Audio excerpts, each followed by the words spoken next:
Hey, this is Drew Fanaika, and you're listening to the Encouragers Podcast.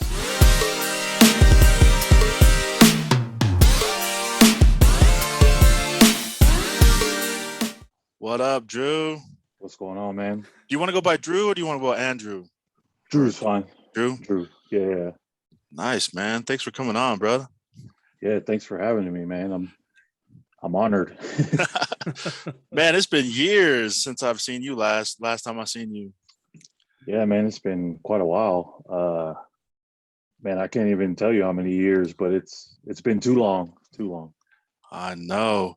And this is Tech. I don't know if you guys ever met each other before. Have you met Tech before? Man, I don't think so. Yeah, I don't think we've met. What up, Drew? Hey, well, it's a pleasure, man. I've heard only good things. I hope so.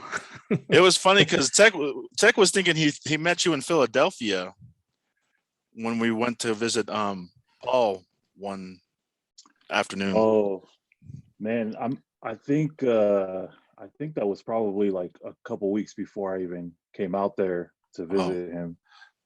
Yeah, so we must have just missed each other by a couple weeks there. Yeah, I think I met your other brother because there was a brother there.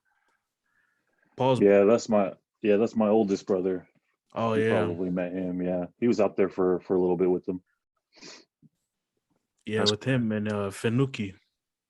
Yeah, I remember him.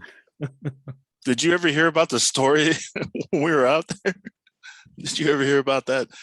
Man, I only heard the G-rated snippets, but I'm sure there were some highlights.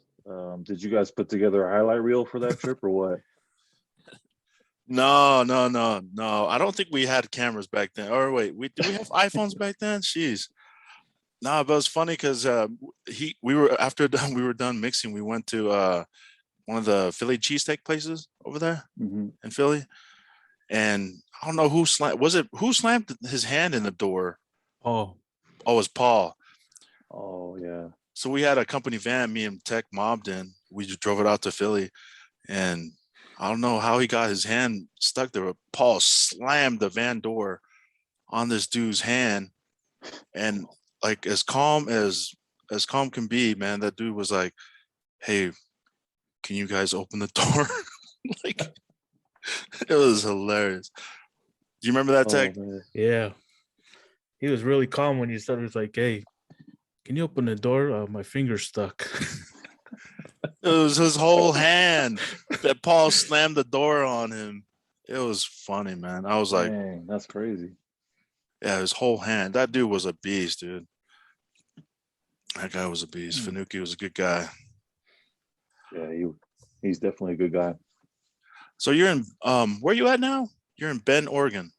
Yeah, I'm in Central Oregon. So, man, if you look at the center of Oregon, right in smack dab in the middle, that's where Bend is. Bend's a small town. I mean, it consists of, a bunch of subcities in Central Oregon, but Bend itself, I think we just surpassed 100,000 people. So it's a small town. Oh, okay.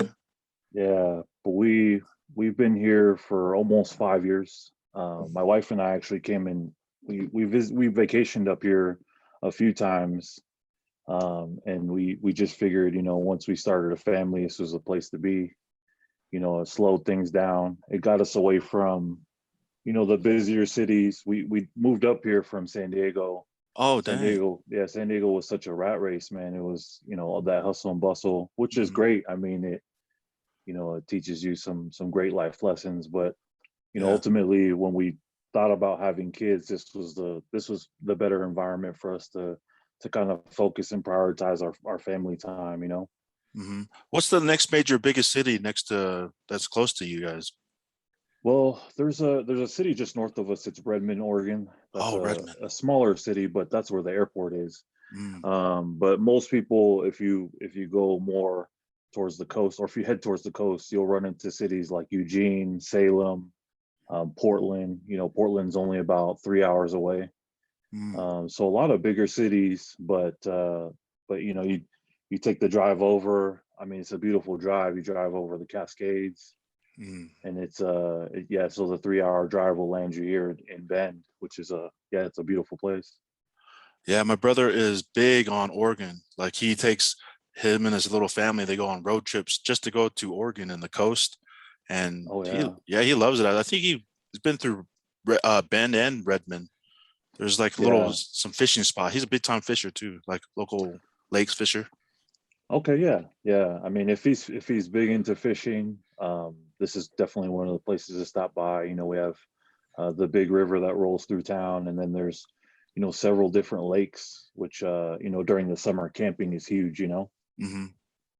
Yeah, a lot of trails and nature, man. Yeah, Yeah, that sounds about the right move to do, man. Especially all that's going on right now. Get yeah, some. man. Such a blessing with COVID. I mean, you just have to take the good out of it, right? And think positive, and that's kind of what we've been able to do. We've spent more time than what we would have imagined with our kids. I mean, we have two daughters. They're very young. They're one's 3.5 and the other turns 5 in November. But we've been fortunate enough to spend a good amount of time with them, especially this past year and a half with COVID and things with the uncertainty of different businesses and things like that. I mean, it's just allowed us to spend some quality time, which is great. That's what's up. You have some adorable girls, man. What are Thanks, their man. names? What are their names? So the oldest is Declan Lavinia, and then the youngest is Emery Khaleesi. Oh, okay. So she's Yeah, named after your sister then? A little yeah. bit? So Declan has, yes, her middle name's my sister's name, and then my youngest, her middle name is my grandma's name, Oh, nice. Khaleesi. Yeah, yeah. So, They're but yeah, adorable. yeah, Cute beautiful girls, girls. man. They Yeah. are so adorable, man. You have the cutest kids, bro. Thanks, man. Thanks.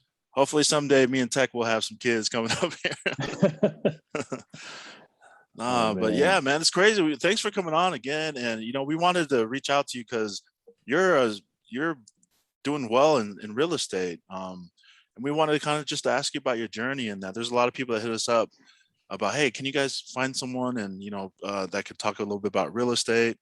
And also Joe, I don't know if you remember Joe, he's part of our podcast. He Yeah.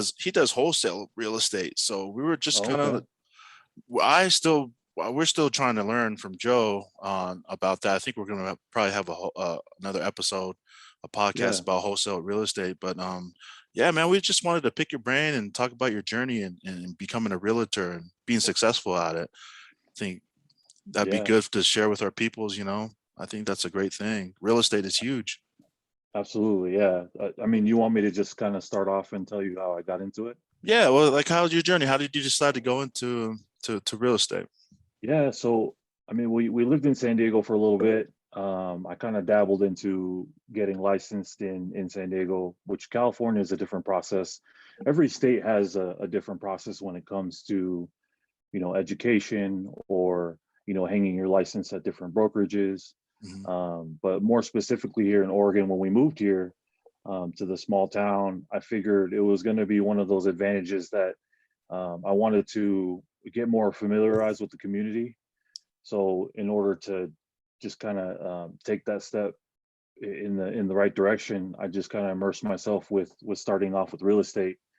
So I looked into getting licensed here in Oregon. Now it's different in Oregon. When you get licensed, you go through obviously education. So every state is different, but here in Oregon, you have to take it's 150 hours Oh, dang. of education to get licensed or to get the education, and then you have to pass the exam, which you know you take a state and a national exam to you know of course pass and get your license. But Mhm. for me, I was working a few different jobs when I moved up here in Bend. You know, the workforce is the opportunities are much smaller here in Bend, being a smaller town.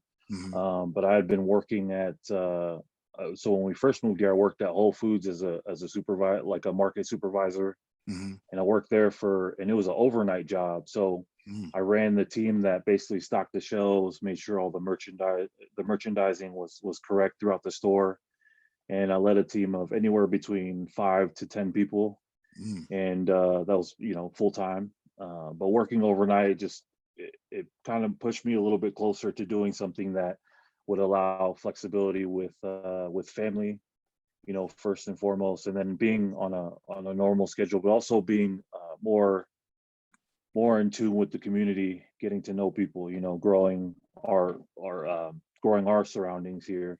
Yeah. And so I ended up taking the course, and I did the 150-hour course in, I think it was about like 35 days. Wow. So I took the 150 hours in 35 days, and it was like this. It was clockwork, man. So when I said, "All right, I'm going to start the course," I went and worked. So I did overnights for a little bit, and then I started working like a normal job. I ran a gym here over on the southeast side of town, but I worked at the gym from 9 to either 5 or 6 p.m. Came home, spent a couple hours with my kids, ate dinner, then went to sleep, and then I would study from which I took the education. I would study from, I believe it was like 7 or 8 p.m. and I'd go up until like midnight, 1 a.m. sometimes, and I just kind of powered through the course. Now it's a lot of information, but for me, the best learning is just to kind of jam it in all in a short period of time, because that window, everything, I absorb everything a little bit better. So I did the 150 hours there within, I think it was about 35 days. And then I took an additional 2 weeks just to study the material even more. And then I took the exam. But once I got licensed, I deal with residential. So residential is, anything from townhome, condo, apartment, single family residency. And so I've been working with, more specifically, with buyers. I've been licensed for about 2.5 years now.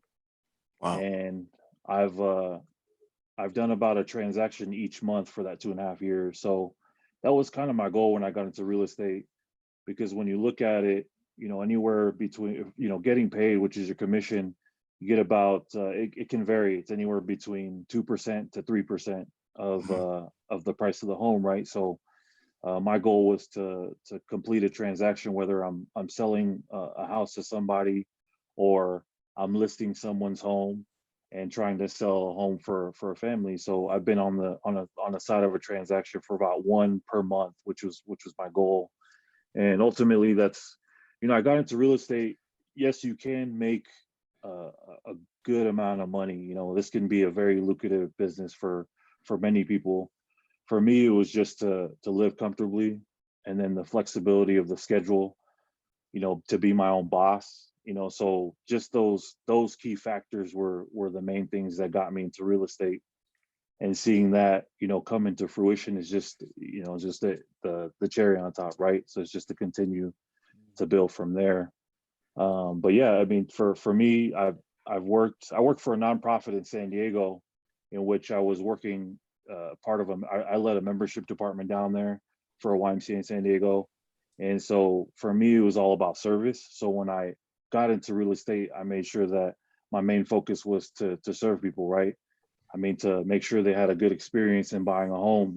Buying a home, whether you're a newly married couple or a family buying their first home, to me, it was going to make sure that experience was something that they would never forget. So tie that into real estate. I know real estate is all sales. It's commission based. So many people see that as the main focus. It's like, oh, they're out there to grind. They're out there to make money. Yeah, that is true. But to me, the priority was always going to make sure that the customer was taken care of, whether I got paid or not, whether the paycheck was large or minimal. To me, it was just the importance of getting someone a home, putting a roof over someone's head, whether it be a single individual or family. I think that that's a great point that you put out there, that you want to make sure that they have a good experience. I think a lot of people, when you're thinking about buying a home, it's like not kind of like dealing with a car salesman, but like you want to find someone that is going to genuinely like have interest in what you're trying to get your first home or something. So that's great that you were able to like involve yourself, get to know the community a little bit, Yeah, and that's a key point that you made there, is that every person or every family or couple that I've assisted in buying a home or selling their home, like, they're part of my circle. You're Right. part of family now. You're you're going to be a priority to me before we sell your home, before we buy your home, and after we buy your home and after we sell your home. Like, you're still part of my community. And that was the important thing, is that, you know, a lot of real estate, they label them transactions for a reason, right? It's because people think that they're numbers. But to me, you know, you turn it from being transactional to transformational. You know, you want it to be something that is meaningful for many of these folks, you know. Just to put into perspective, I mean, someone that's going to buy a car, yeah, you're buying a car, but look at the value of a car, right? Some people are buying anywhere between 20 to 40 grand for a car, but when Yeah. you buy a house, you know, that's exponentially larger than anything else. So you're buying 300,000, 400,000, $500,000 homes. So it's a large purchase, you know. So it's something Yeah. that people have to. I mean, even going through the process of purchasing a home, I mean, that's a daunting task for many individuals. So to me, it's about making it a smooth process, making sure that they're at ease. You know, you don't want people to be stressing out for one of the biggest things that they're doing in life, you know. So Yeah. that was the main thing for me. So now you said you do residential. Is there two different licenses if you want to do residential or commercial? Yes, so there aren't necessarily two licenses, but when you do residential commercial, they're two different beasts. Most people they either take on residential or they take on commercial. I haven't dabbled into the commercial yet, because to me, I'm still, you know, 2.5 years is still brand new in the industry. You know, you're still getting your feet wet. You're still learning the ins and outs of things, and you're still learning your process. You know, there's a process to running your business, and to me, I'm still new at it. But yeah, those are two different beasts. The only thing that they would require for licensing is that if you were to become like a property manager, so say, you know, many people that purchase apartment complexes or a set of townhomes or condos, and they start renting those out, to become a property manager, it requires that you assume that role and that different license, and it's a different testing here in Oregon. I know in some states, you know, I'm not sure about Arizona, but in California, they allow you to property manage, but you know, you just have to get the right permission. Your principal broker above you has to know, or you know, the brokerage that you're working for has to know what type of business that you're doing real estate wide. So property management, more specifically here in Oregon, requires different testing and different license. Oh, that's crazy. So that's part of the 150 hours or so course that you have to Yeah, study and know? yeah, so they have different education courses that you can take, and for me specifically, I did the 150-hour course, and that was specifically for residential or commercial that you're working with. That's crazy. And then California has a whole different style of what they need to be Yeah, required, right? yeah. So some states require a different amount of hours of education that you take. Mhm. Some require that you assume like a different position. So for me, I'm a broker. They call me like a real estate broker, and there's levels to it, right? So there's real estate broker, and then there's principal broker. Principal broker is usually the person that leads the brokerage that you're working a part of. So that brokerage he can open up, and he's the principal broker, and he can have several different brokers under him. For me, I'm a real estate broker, so I'm just working under that principal broker. For California, I believe they have a tag. I think it's called like real estate sales person, that you have to assume that position for a couple years. Then you become a broker, and then you can become like a principal broker. So there's different levels for each state that you would be looking in real estate for. Oh, dang. I had no idea that was even a thing. I thought it was just real estate broker and that's it. No, and sometimes, you know, if you're, so for instance, here in Oregon, if I'm a real estate broker here, Mhm. my license is reciprocal to different states. So so say I get licensed here, and I want to take my business over to, I think one of the states is Georgia. We'll just use it as an example. But Mhm. Georgia has the reciprocity carries over to Georgia. Now I can practice real estate there as well. You know, obviously I would want to know the market and things like that if I wanted to start working in Georgia. But also they may require some, you know, minor testing or minor education pieces for you to continue um, working real estate there. But Okay. every state has a different reciprocity. So here in Oregon, we have, I think there's 4 or 5 other states that you have reciprocity to. but I would just practice. I mean, just being in one state, using example of California, there's so many larger cities. Like, yeah, you're licensed in California, but you may only serve like a small little pocket. It may be just a small sub city like San Bruno, California, and San Bruno is just a small city within the whole Bay Area. So the focus is generally around my area here in Bend.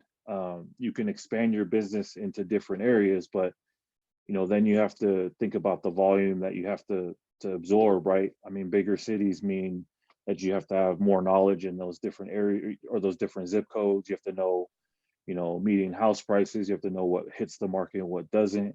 So there's a lot that goes into it. So you just have to make sure that if you are going to expand your business, you have to be open to that volume of work, that you have to put in. Real estate seems like you said before, it's like it provides you an opportunity to be flexible with your time, right? Because we can't like buy time, but we can buy other things. But once we lose time, it's gone. So it seems like Yeah. a lot of people love getting into real estate to have that flexibility and the time. Yeah, I mean, most definitely for me, the flexibility is one thing. The other thing that people don't see is the work that you have to put in to gain that flexibility, right? Mm, So you can't just get licensed and say, all right, I'm going to work 3 days out of the week. I'm going to spend time with my family for the other 4 days. No, man, like your phone rings, day and night, sometimes in the wee hours of the morning, sometimes in the wee hours at night. And sometimes those are very important calls that you have to take on. So you don't necessarily have that flexibility to begin with, but as you learn when you become a real estate broker and you start learning the processes that you're going to take on, you realize that you can manage your time a little bit better, and you can start blocking off things. But as a new realtor, you're just grabbing any business that you can get, right? Because you're hungry. But mm, then as you make your way through your real estate career, in order to allow yourself that flexibility, you have to start refining the process. So if you are going to take on 5 to 10 buyers, those 5 to 10 buyers you're going to work hard for. But if you're working with 10 to 15, that takes up another day of your time. So you just have to kind of manage it to yourself. That's the one thing too that other people say, like, yeah, I want to run my own business, and then they put themselves in that position and they can't run their own business because they don't know how the process works. They don't have any goals, they don't have a plan. So that's the thing, is with any business, similar to, I mean, I was listening to one of the podcasts when Tonga was talking about the trading cards, right? Like you start to develop a business and you start to develop a plan, but you also have to set some goals. So then you're staying on track, because yeah, it can be a very lucrative business, real estate, but you still have to keep working, right? You still have to put the time into it. And then that'll allow you the flexibility down the road. Luckily I've been successful enough where I've, slowly gained some flexibility here and there and prioritize some things. But then again, for me, I'm not trying to become the richest person, in real estate. I'm just trying to take care of my family. I'm trying to live comfortably and then move forward. And, I can develop a plan to gain or to develop some generational wealth, right? I mean, that's right. what also real estate allows you to do, is to create the generational wealth. So that's always been my goal. But at the same time, what I can control right now is putting a roof over my head, taking care of my kids, making sure they're eating every day, every week, every month throughout the year. And those are the main priorities. But down the road, it's going to just become easier as I learn the nuances of it. And I think you, just to butt in, what's up, Drew? Yeah. But just by you saying focusing on what you can control, I think is the most important thing, because the Mhm. more you worry about the outside, obviously, you get off track and whatnot. But I agree with that 100% with focusing on what you can control, for sure. Yeah. Yeah, I mean, there's so many little nuggets that you can learn along the way. But one of the things that I learned the most is exactly what Tonga was talking about, focusing on what you can control and moving forward from there. Because you can get caught up in the negativity of some things, Oh, whether someone's working on the other end because with anything, real estate comes with its pros and its cons, right? Its cons run real deep, man. I mean, it really pulls a lot from what I bring to the table with my morals and how I do business and how I interact with family, what I consider as family. Those are my clients. And so I just, it gets to a point that sometimes people try to pull you away from that so you can step out of your character and just for a paycheck. But that's not me. For me, it's doing business the right way, treating people the right way. And ultimately, all those stars will align down the road. And I'm just, people talk about having that good energy and having some good karma down the road. That's just what I'm trying to believe in, is that down the road it's all going to pay off. 100%. And you know it will, especially if you have that good karma going for you. And for you to be able to like do you said you did a transaction every month for the past, that is amazing. And that's an amazing goal. I mean, amazing feat that you did. I mean, a lot of people that don't, I mean, from what, from my reason why I'm sharing that is because I have a ex coworker that I worked with. She went into real estate.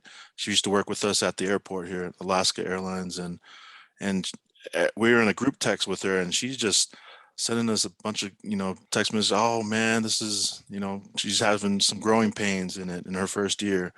Yeah. But Yeah, man, it's a grind, man, for especially because you can go months without getting paid, but doing a lot of work, right? mhm. Like representing people and doing the work behind the scenes. You send them neighborhood comp reports. They want to know the latest and greatest, what's out, what's gonna hit the market. So you're working.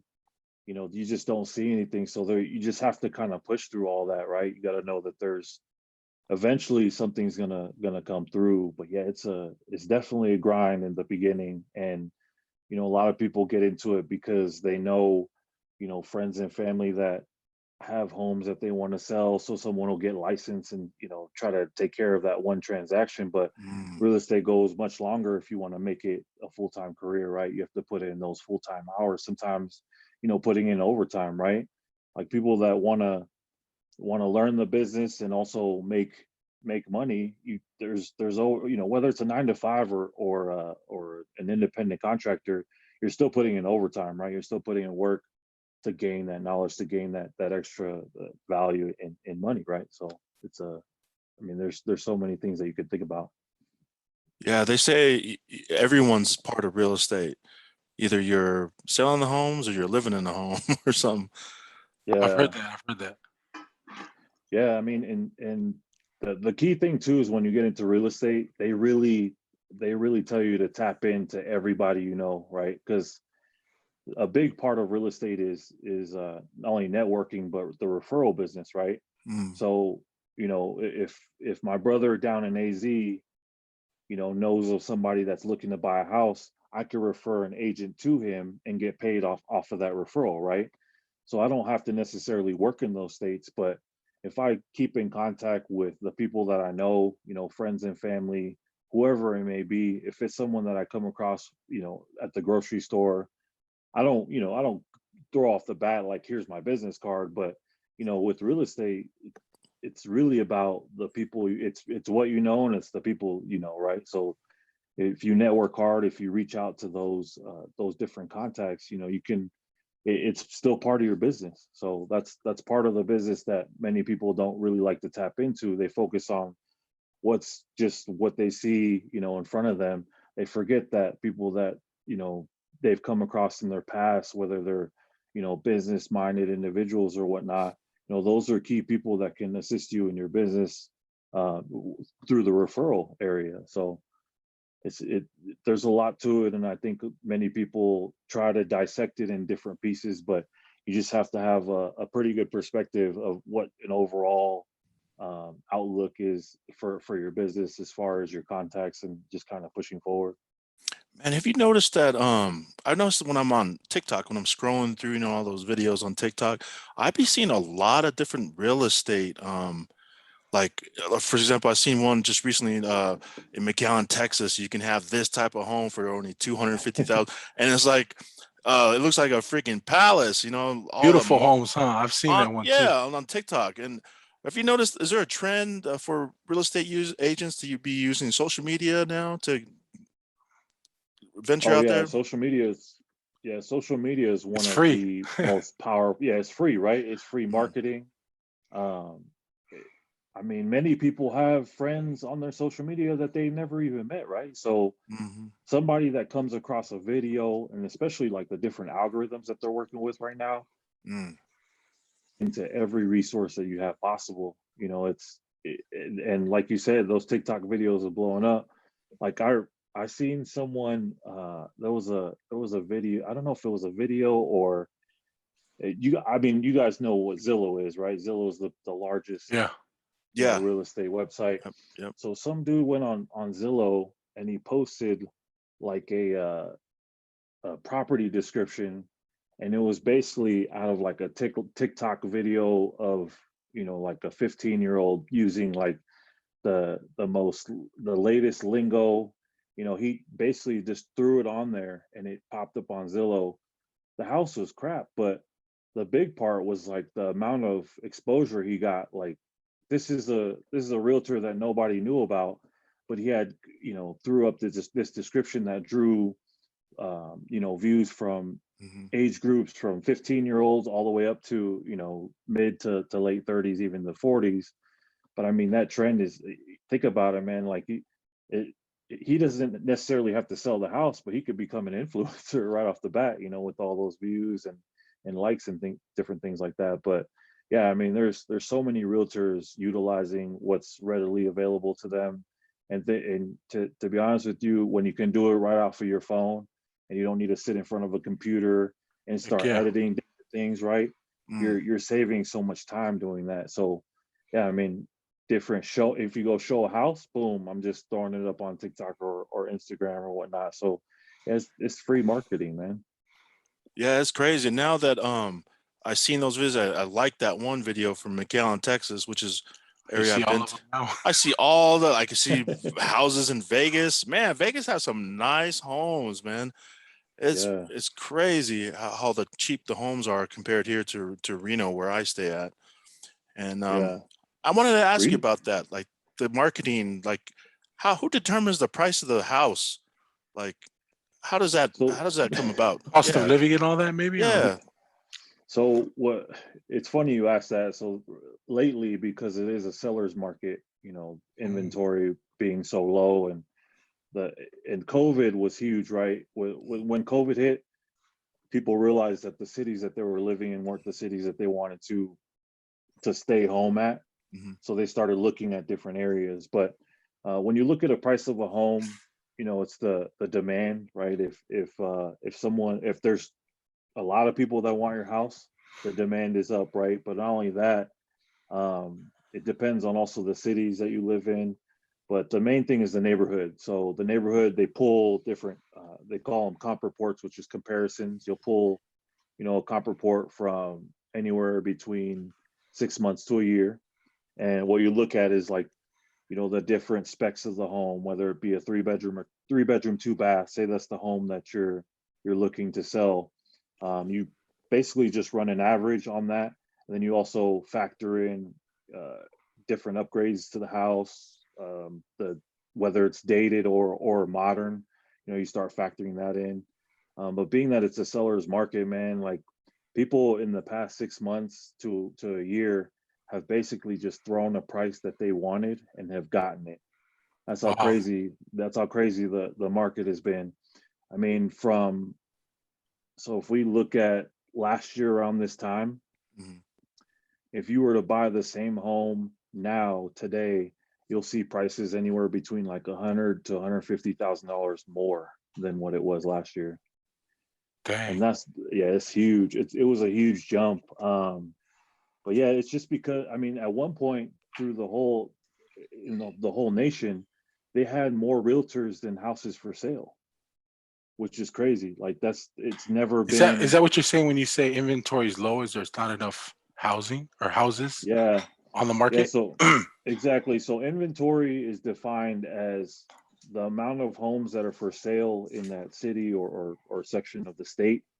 the amount of homes that are left, it'll take that amount of time to sell those homes. So if inventory is, 2 weeks, that means it's really low. Like it'll just take 2 weeks to sell the amount of homes that are left. Just crazy. I mean, around this time last year, it was I think it was like it was maybe 5 weeks was the inventory, Wow. which was an all-time low. And because a year before that, it was 3 months. So it went from 3 months to about 5 to 6 weeks. And then it even got as low as like maybe 2.5 weeks, which is crazy low. So it's just the demand got to a point where, I mean, people were basically finding short-term rentals, so like Airbnbs, vacation rentals. People were staying in those until they found a home. That's how like hot the markets got. Just got Oh, crazy enough. sell. Yeah, and so I mean that's also a reason why I've seen the success is because people were just like, all right, I need to find a house. We need to find it now. And so you just can't miss a beat. You got to be on your game. So within like a 3-month period, I probably worked every day, at least 4 to 5 hours every day for, between that 3 to 4 month period. And that's just part of the grind, right? You take it while you can. I mean, that's what real estate is, because there's going to be some ups and downs in real estate, and you got to take advantage of the ups, because during the downs, you could be sitting at 3 to 4, 5, 6 months where you're not even getting paid. Wow. And you just have to average that out, right? So mhm. just crazy to think about that. Now, have you there's a show that we all watch on our group chat that we have with Paul and Joe and Coach. There's a show called Yellowstone. And have you heard of that show before? Have you heard of Yellowstone? I've heard of it. I've never seen it, but I've heard of it. Does Bend, Oregon, do you see a lot of activity going on out there in your neighborhood? Like Bend, Oregon reminds me sort of like a Yellowstone, where it's like not a lot of people, private, like nice forestry, like nature. Do you see a lot of people like moving in from California to come and reside up in your area? Oh yeah, yeah. I mean, it started. Californians, yeah. Yeah, Californians for sure. Yeah, that was the big push, especially with our growth here. Mm. And it started 2 years ago in the middle of summer. They were saying anywhere between, I want to say it was like 12 to 15 people per day were moving up here Wow. to the city of Bend. I mean, to think about it, I mean, we were a town at that point. We were about 96,000 people. So it was a very small town in comparison to any of the bigger cities that I've lived in. Mhm. So to see the growth of 12 to 15 people per day, I mean, you could see it too. I mean, it just got busier and busier and busier. But yeah, I mean, a lot of people from California are moving up here, just getting sick of what they've been. Like I was explaining to you earlier, I mean, it's such a rat race in some of those towns. It's a hustle, and so at the end of the day, like you might be spending like I mean, to put it to perspective, when we moved from San Diego that last year we were there, so we had my first daughter. Mhm. We were paying more for her daycare than my wife was making for her job like that month. So Dang. we were basically grinding. We were grinding one of our jobs just to put my daughter in daycare. I was like, at what point do you say, like, I would rather spend time with my daughter than with any, Yeah. not to knock on my employees or the environment at work or whatever job it is, but Mhm. when does that start outweighing, the time that you could be spending, with your daughter? So we just evaluated, and many different factors, but that was one of them, is that if we're working to put her into this daycare, and my daughter was just months old, right? If we're Mhm. working to put her in there, I'd rather her spend some time with the mom, while I would work. I'd rather just pull her out of the daycare and spend that quality time, because you don't get that back, right? And Yeah. so Yeah. that was also kind of what I mentioned earlier about the blessing in disguise with COVID is Mm. just being able to connect with your kids and just spend that quality time, and in the midst of the whole world just freaking out about what's going on. I mean, you just gotta hold your ones closer, right? Yeah, absolutely, man. 100%, bro. Yeah, I was man, I was looking at there is a housing crisis, and especially in Northern California area, the Bay Area. There was this I was reading a report in Santa Clara. You're considered low income if you make over $100,000. A That's hundred thousand. unreal. You're considered, yeah. If you make $100,000 or less, yeah, or up to 100. I think it's 106,000 or something Yeah, ridiculous. But you're considered low income if you make that much money. And I'm like, dang, that's people aren't. insane, man. Yeah, I don't know. It is crazy, but Makes sense. The gas over there is like $5 a gallon. it's almost Yeah, five that's bucks over true, here. It's crazy. man. And you said you live in Reno right now, right? Yeah, I'm in Reno. It's Reno. I mean, you've probably seen it, right? You guys have seen a boom out in Reno with the housing, yeah, man. I mean, not to knock on Reno or anything, but a couple years ago, people couldn't wait to get out of Reno, right. and now Yeah. it's becoming, one of the growing cities. Obviously one of the incentives was Tesla building that battery center. hmm But yeah, I mean, where there's jobs available and some elbow room and not seeing your neighbors so close, I mean, people will move there, you know what I mean? Yeah, we're getting a lot of activity up here. Well, There's a lot of. I hear Go a ahead. lot of California people would buy houses in Reno, but they'll go back to California and work and make the California wages and pay a cheaper house in Oh Reno. yeah. Oh yeah. Yeah, I know one of my clients' neighbors. We became good friends. He's a traveling nurse, so he's a nurse down in like Napa. I think it's Napa and Marin County in San Francisco area. hmm But he works 6 to 7 days down there, and then he comes back and stays in Bend for 5 to 6 days, and then he goes and work.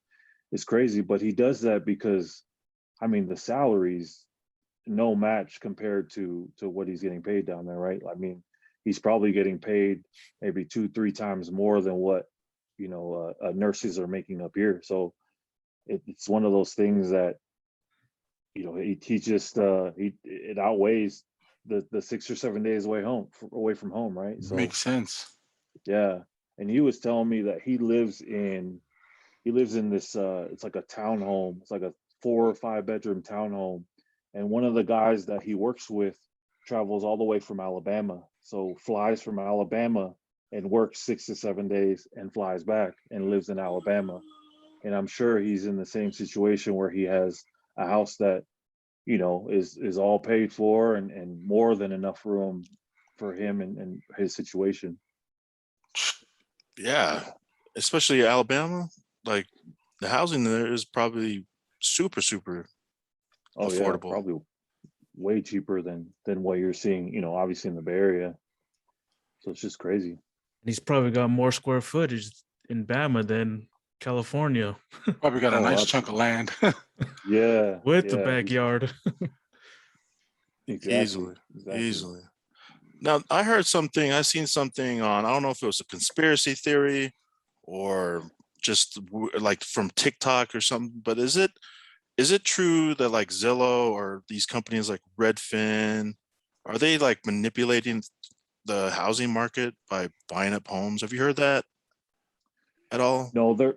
So I don't, I don't know the specifics about it, but Mm, I know Zillow in particular. So Zillow actually during the heat of the market, the end of last year, what they did was they started buying homes and then in a sense flipping them. So they became like their own brokerage.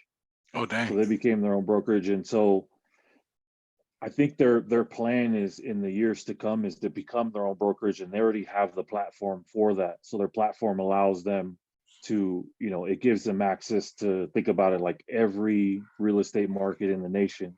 So if they already have access to that, then becoming their own brokerage I mean, it's a no-brainer, right? You might right. as well cut the middleman and just continue to roll with business.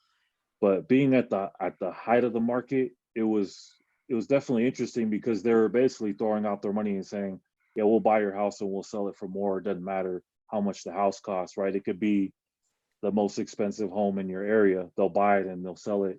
They'll throw their sign up front. And so that's what Zillow's currently working on. I know they also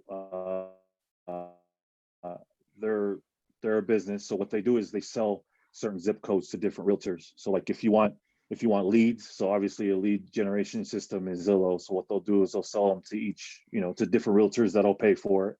And sometimes it could be, I mean, they're making a lot of money. I mean, just the area alone in in Central Oregon, so Bend area, the zip codes, there's 3 different zip codes.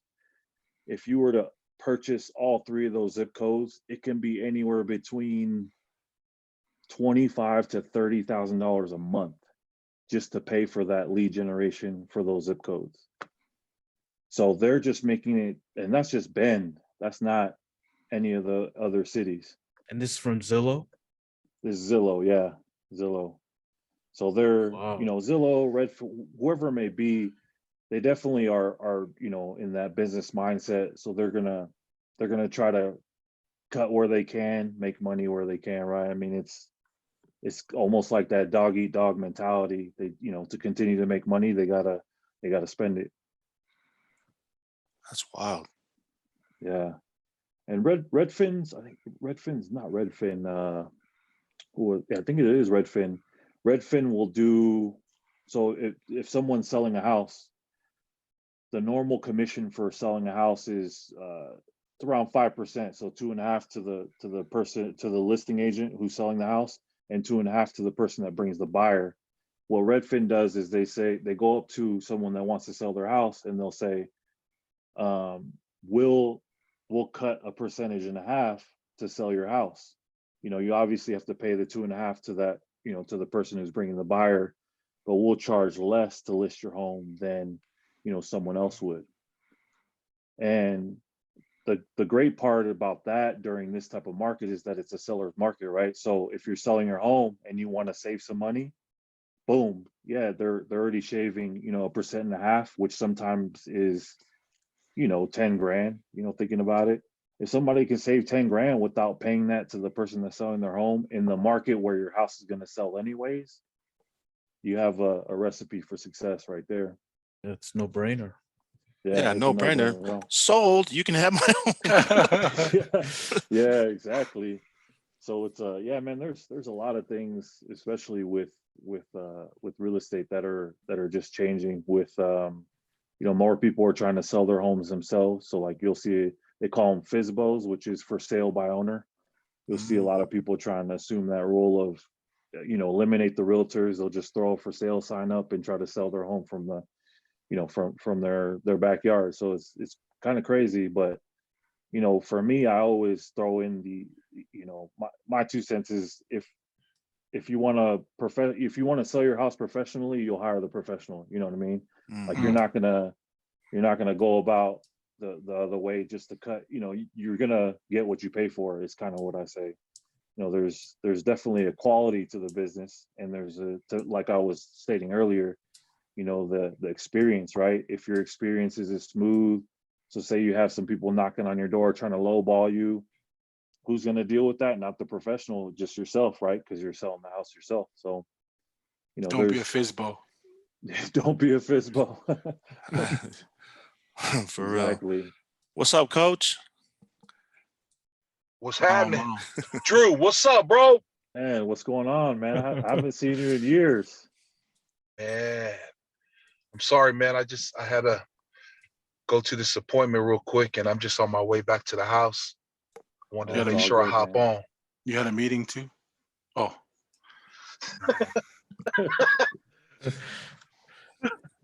That's what's Go up. take care of the youth, man. I just left Mutual, bro. Oh, nice. Right on. Yeah, good thing we have Coach on. Coach lives in Taylorsville, Utah, and I've been to Coach's house a couple times, and he has this big lot. Like what part of that, how far does your property go, Coach? All the way down to the river, that little river thing? Yeah, it goes all the way down to the dead end of that street. So it's we can basically build another house next to us if we want to. Dang. That's what I Yeah, want. it's Yeah, big, man. there It's you go. it's huge. So how much like amenities like help to sell a house? Because you know what I mean, like amenities, extra footage. Yeah, I mean, what there's a lot of different factors that come into play, based off of the area you're in. Some people want houses right next to each other, right? They want the track home look. They want to be, next. They want to feel like they're in a neighborhood. But then there's all those other folks that want that elbow room that don't really want their neighbors looking in their backyard and things like that. So it just all depends on the neighborhood. But if you are the person that wants a little bit of elbow room, yeah, I mean, if you have water features, whether it be a river, canal, lake, whatever it may be, Mhm. that adds tremendous value to your property. But also the size of your property, you're looking at, I don't know, I've never been to his place, but I could only imagine, if you have an additional half acre or an acre to your property, that adds more value to it. There's definitely a lot of value points that you can see in different neighborhoods. But if it just depends on which one you're in.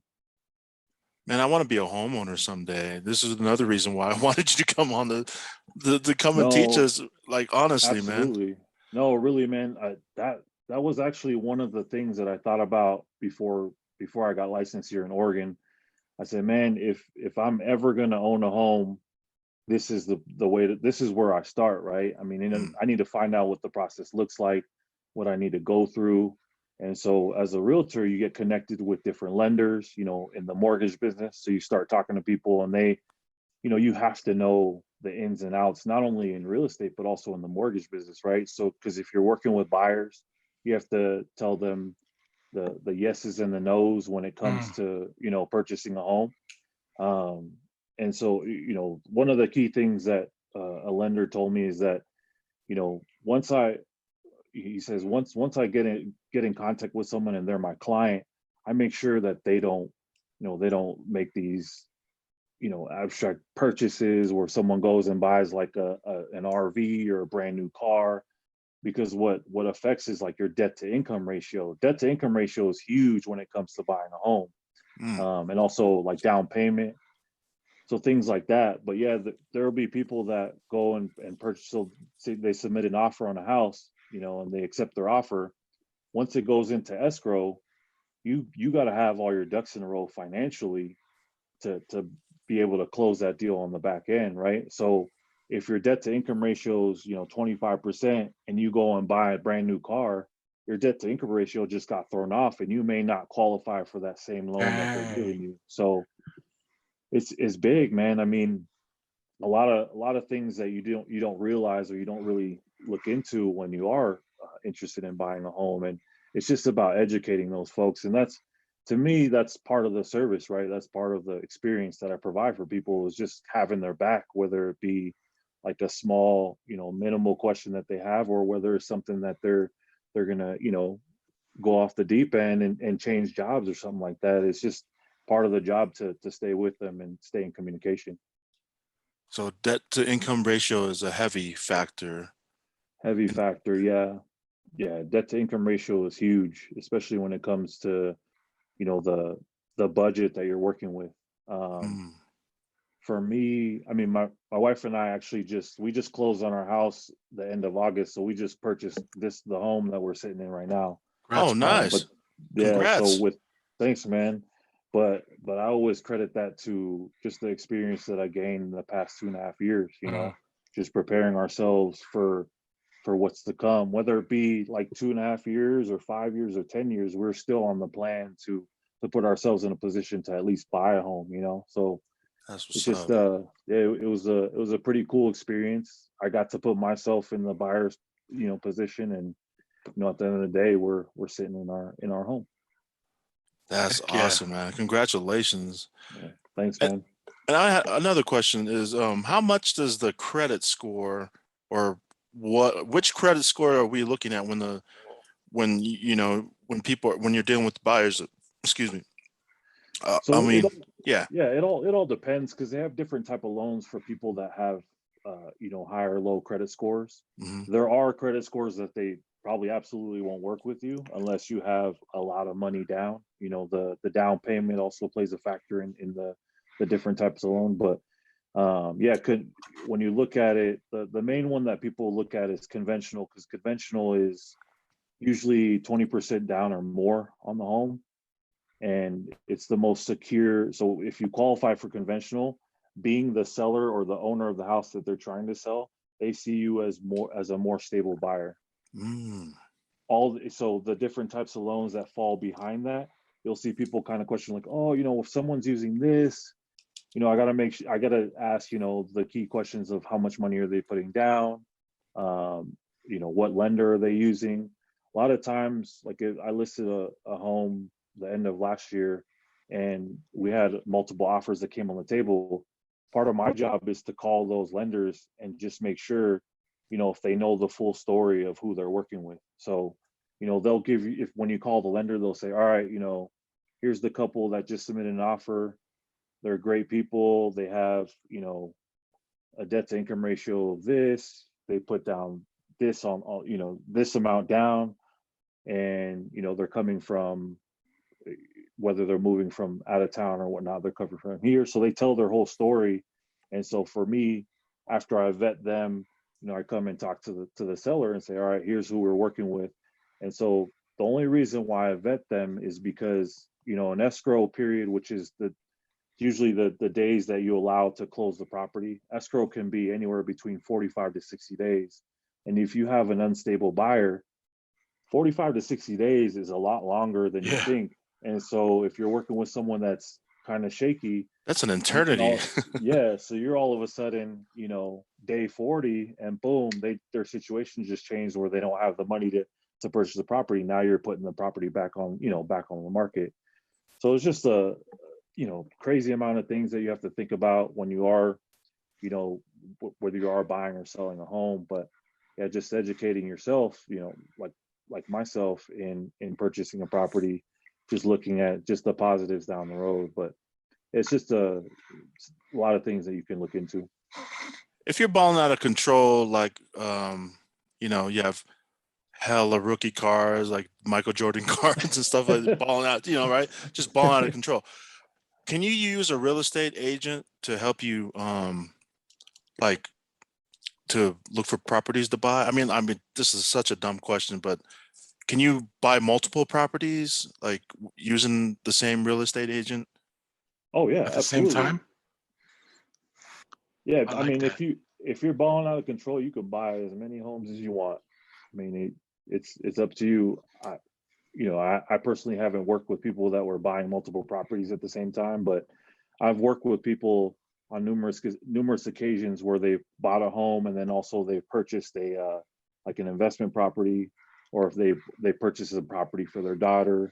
So I mean, different. I've been on both ends of the deal, but Mm, yeah, it's definitely possible if you were looking to purchase multiple properties. I mean, Okay. especially if you're purchasing them, by, you know, via cash. You know, yeah. if someone just like you said, if someone's balling out of control, boom, yeah, they're going to buy a house where they want to live and a house where they want to spend some time on vacation, whatever it may be. They're gonna definitely look into it. So if you have cash, you can skip the whole like loan part of it, right? Yeah, yeah. And so, you know, when you're selling someone's property and a cash offer comes through, a lot of people will look at that cash offer, even if it is less than what other offers are bidding for, right? Because at the end of the day, you don't have to deal with you know, because there's different fees that you'll purchase, like there's different fees that you have to deal with, like lenders fees and things like that. You have to extend the escrow because the lender now has to look at the property. Things like appraisal and inspection come into play. When you have cash, you could throw cash down, close it in, you know, however long the title and escrow company however long it takes for them to close it up with the county. Mhm. Sometimes it takes, you know, 6-7 days. So you can buy a house in 6 to 7 days with Hey, cash. With But cash. yeah, Cash but when you're money. working with a lender, I've worked with lenders where they've closed deals. I mean, I want to say a little less than a month, but you know, if you don't want to wait that month, you could go with the cash deal and they'll close it within sometimes, you know, 14 days. But even that, 2 weeks to get your money, you know, be free of the property. Dang. That's best case scenario, you know? I mean, that would be a dream, but honestly, we're probably dealing with lenders though. You know what I'm saying? So how do I become like a solid conventional buyer? My to ratio, debt to income ratio has to be good. Credit score has to be good. Yeah. Yeah, credit score, debt to income ratio, and then your money down. You know, obviously, I'm not the one approving that conventional loan. So Hmm. the best thing to do, and I always, I hate to like pawn people off to different experts, but that's what they're there for, right? They're the mortgage experts. So I typically have someone get in contact with the lender because the lender he'll look at your whole situation, and it may be different from what we're talking about, right? Like you may have different assets in different positions. You may have some money that you don't think is valued in that situation, and they can, work with you when it comes to getting you pre-approved. But yeah, the best thing to do is work with them, because also if your credit needs to be repaired, they also have referrals for that, where they can work and guide you to repair your credit and say, all right, like 3 to 4 months, we'll be in good position. We'll be ready to buy a home. And that's something that I can't do for you because I'm not the lender. But in their case, that's what they're doing. They're holding your hand and they're making sure to put you in the best position possible to purchase the home. That's what's up. So man, so it's good to work with someone like you that actually knows good lenders. Then Yeah, and throughout my experience, I've had people move up from California, people from Washington, and they've used different lenders from different states. And so I've learned that every lender has a different personality. They could work best with different types of people. So to have like a list to choose from based off of the clientele that I'm working with, I can match them up to who I deem can be the perfect match, right? Because you don't want to work with someone that's like firing 100 miles per hour, and you're working with the first time home buyer that's trying to take every step of the way. Everyone fits differently. So for me, I take a look at who, what type of approach that they have and who they can work best with. Match the energy. Yeah, definitely. man, that's dope. Do you know anyone that works with people out here in the Reno, Northern Nevada area? Do you know any good lenders out this way? Yeah, I have a couple of lenders that I can kind of send your way. Yeah. One works in like Central California, but he also services Nevada, and then one works out of Idaho, but he services like Idaho, Oregon, Nevada, California. I think he's just about to get licensed in Washington too, so he's trying to cover the whole West Coast. But yeah, I have a couple of guys that I could send your way for sure. That's what's up, man. Mhm. That'd be dope. Yeah, I'd man, dream is to be a homeowner, and then another dream is to own multiple properties. Yeah, You know, no, is absolutely. Multiple properties is kind of where people venture off towards, because it, like I was saying earlier, it creates that generational wealth, right?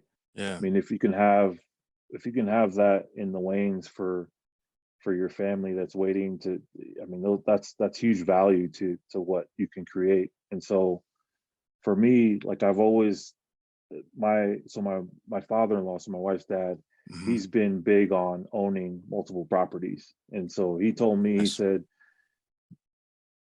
someone will always need a roof over their head. Just, mm, he's like, that's what I've lived by, whether it be here in this state or here in this city. He's like, someone will always need a roof over their head. Someone will need a roof over their head more than likely in some of the cities that are larger or more popular.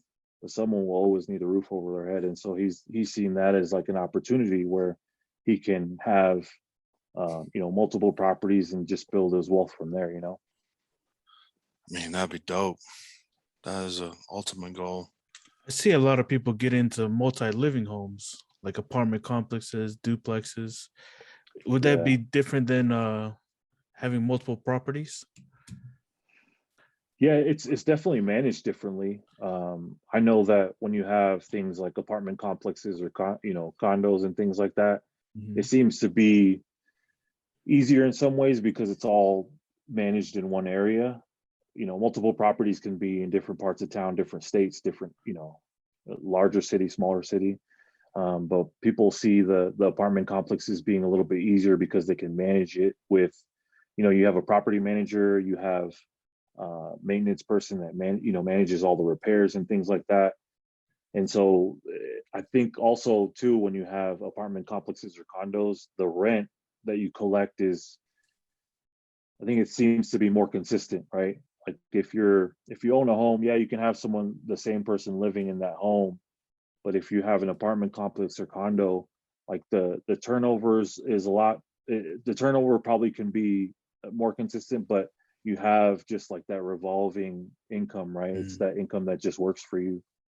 And people see it as being a better problem to have, working on a smaller apartment than working on a larger home. Do you know if real estate are real estate agents, do you deal with land buy purchases too, or? Yeah, you deal with one of the properties that I sold was my father-in-law. He purchased it's like a quarter of an acre on one of the, like an elevated lot, which was at the top of the hill. But yeah, you sell or buy land as a real estate agent for sure. I mean, you work with several different types of properties. The only thing that I would say that most people stick to is whether they're all commercial or they're all residential. And residential, I mean by residential, is apartment complexes, townhomes, and single family homes. Okay, so if you go the other route, you have to, that's another test, right, or something? No, not necessarily. I No? think it's just a different way to do business if you're doing commercial. Oh, okay. Yeah. Geez, that's wild. Yeah, there's a lot to it. Yeah, there is a lot to it. I just learned something new. I didn't know you could, real estate agents were the ones you can actually look for to buy land. Yeah, I mean, That's good to most know. people, that at the end of the day can't find a home will look for pieces of land so they could build a house that they want on it. If they can't find the house that fits them perfectly, then they'll definitely buy a piece of land and build on it. And they're getting to a point too, especially when the inventory is so low. What they'll do is they'll start opening up the opportunities for people to build kind of what you see is like those multifamily homes, so like duplexes, triplexes, and trying to offer more housing, make it more available to those folks that are facing a competitive rental market right now. Because right now, if you're renting a place here, mostly you have to know somebody, because once those properties hit the market for rent, I mean, you'll see anywhere between like 20 to 30 applications right off the bat. And someone that's leasing that home or apartment or whatnot, they could pick and choose whichever one they're getting in. So the opportunities for the rental market are pretty high. And so seeing the bills that are being passed in different areas, different states, they're trying to allow for the multifamily to become a factor to maybe kind of curve it back to the affordable housing options. Do you notice that there's this what is it, housing area, they're called legacy homes? Have you heard of something like that, where they have? Yeah, I've heard a little bit of them, but go ahead. You're gonna. it's where they have the like a separate apartment attached to the house. Like it's for kids, adult kids, children that move back in with their parents. Yeah. You ever heard of that? Yeah. There's a huge community out here where I live, next to Damani Ranch area here in South Reno. There's the whole community of homes built just like that. So it's a regular 3-bedroom home, and then attached to it is a whole different apartment made for like kids coming home to live. Yeah, they do. So out here they call them ADUs, which are additional dwelling units, which are typically built above the garage, or it's a back house, to the back portion of the property. But the advantage to that is there's, Bend being such a vacation town, it's offering the opportunity for short-term rentals. So if people want to come, if you're a traveling couple, or if you're a small family that just can't find a hotel, there's these opportunities where people will rent out those ADUs, and so they'll use that to collect the additional income. Some people will actually pay their mortgage by having that additional dwelling unit on their property and renting it out. They'll either rent it out, per weekend or during the week, sometimes seasonally. We get pretty busy here during the winter with skiing and snowboarding up at Mount Bachelor. They'll rent out their ADU, for that season. And even during the summer, we have, the outdoor activity just continues to roll with mountain biking and stuff out here. So they'll rent out their ADU during that season as well. But yeah, you can make, like I said, you could pay your mortgage by just renting out that ADU and utilizing it as a short-term rental. Okay. So they're pretty popular then. Yeah, they're definitely popular here, especially in this town, but also in other towns, like you said, where you have, whether it be like a son or daughter that's moving back home and they want their own space, and they can look for a job at home and be in the comfort of their hometown. Yeah, that's definitely a great opportunity for that. And I wanted to ask, what's a good process of elimination or a good way of looking for a reliable real estate agent? What would you give advice for people looking for a solid real estate agent? The first thing I would say is probably to interview a few people, because like I was mentioning earlier about a lender, some people fit really well with you, some people don't. And that's similar with any profession, right? But with real estate, yeah, you want to make sure that that person is working for you. You want to make sure that you click with them, because especially in a tough market like this, where it's a seller's market, you want someone that's like got their eyes out and their ears to the ground, making sure that they see the first opportunity that comes available for you. So you want to make sure that they're working for you. But for me, I would probably work differently with people that come off to be like a salesman, right? Like I want someone that's genuine. I want someone that I could sit down and have a coffee over and talk about, the latest and greatest of what's going on. And so that's what I'm going to look for. But yeah, interviewing is the biggest thing that I've seen that's happening more often, especially if you're selling your home too. You want to see what type of agent is selling your home. But yeah, everyone's different. That's the reason why I would say the first thing to do is to interview some folks. Nice. But yeah, I mean, the other attributes to look for is probably someone that's, well versed with the community, that knows the town pretty well, that shows a good face. And then anything beyond that, I think, is a plus. Right on. Is there like certain companies or brokerages that are more popular than others that people tend to seek out? Yeah, you'll see. There's a couple of big ones that are national. Some are international. Here in my town, I work for basically it's called an independent brokerage. So it's kind of like your mom and pop type brokerage. And so I work with them. The reason why I work for them is just because they just fit better with like my style of working. If I wanted to throw a suit and tie on every day, I'd probably go work for a different brokerage. Everyone has kind of like their, I don't know how you say it, but everyone kind of has their style. And for me, Yeah. I kind of want to be like local. I want to be myself. I'm not, I'm not like the person you see with the suit and tie. I'm not your all-American realtor. I'm just different. And so this is one of the brokerages that has allowed me to be different, which is good. Oh, Yeah, man, be unique, be authentic. That's one of the things that our last podcast guest, Leilani, she was talking about. Leonce. Yeah, yeah, Leonce. Yeah. Oh man. Good times, man. Good times. Are you still a Giants fan? Yeah, I'm still a Giants fan. Was that a bogus call at the end there? Wow, bro.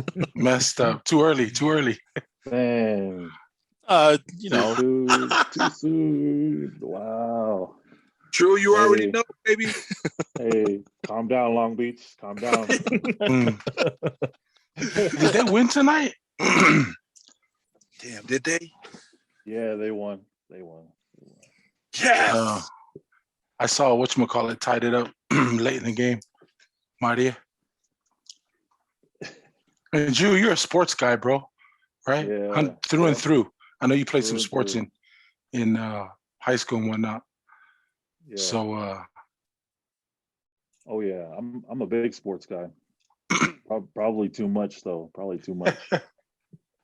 Yeah, I remember you're a huge Giants fan, so I was like, man, who's the Giants fan I know? I just wanted to check in on them. We have this thing Yeah. like, you remember Jake, right? Yeah. Yeah.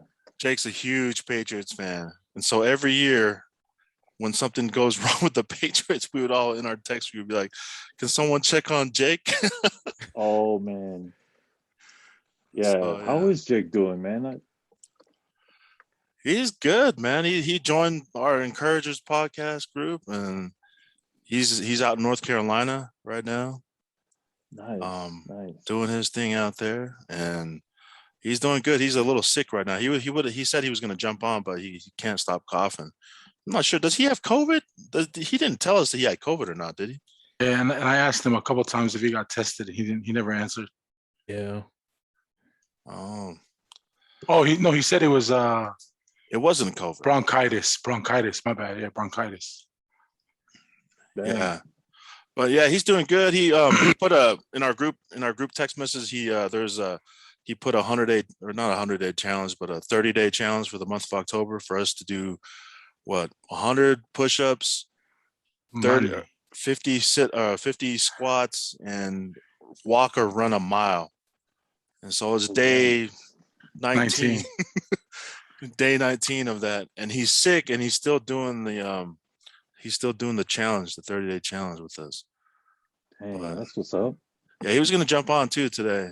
So, and I know he's wanting to purchase his own home too. So it would be good. He'll listen back to this and learn a lot of good nuggets that you shared. Yeah. Will, do you own your house? Yeah, we do. How do you like the house that you live in? Man, as soon as you move in, it becomes small really fast. Yeah. We're looking to possibly purchase another home, just trying to find property and build wealth. And that's There why you go. it's fun to hear you on here, man, kind of gaming us up and helping me understand. Now I know you're my go-to, bro. Yeah. No, absolutely. I think, whether you want to be a real estate agent or not, I think it's one of those things that you educate yourself on, whether you like it or not, because it's one of the easiest ways to build your portfolio, right? Like gain wealth, or see the lucrative side, whether you're a realtor or not. Because if you own a piece of property, I mean, that just adds to the assets that you want to have. But yeah, that's good, man. It's good to hear. It's good to hear from each and every one of you guys. Man, it's been a minute, Drew. What's Dude. up? Man, like I was telling Notis, man. I have 2 daughters now. I'm a family man now, man. I wouldn't have it any other way though. I wouldn't have it any other way. Yeah, we gotta grow up sometime, huh? Yeah, you know it. Damn, Dude, that's fun, man. Did I you know? got a go couple kids too, but I'm still looking forward for a 10-27 uppercut here and there. You know what I'm saying? Oh man.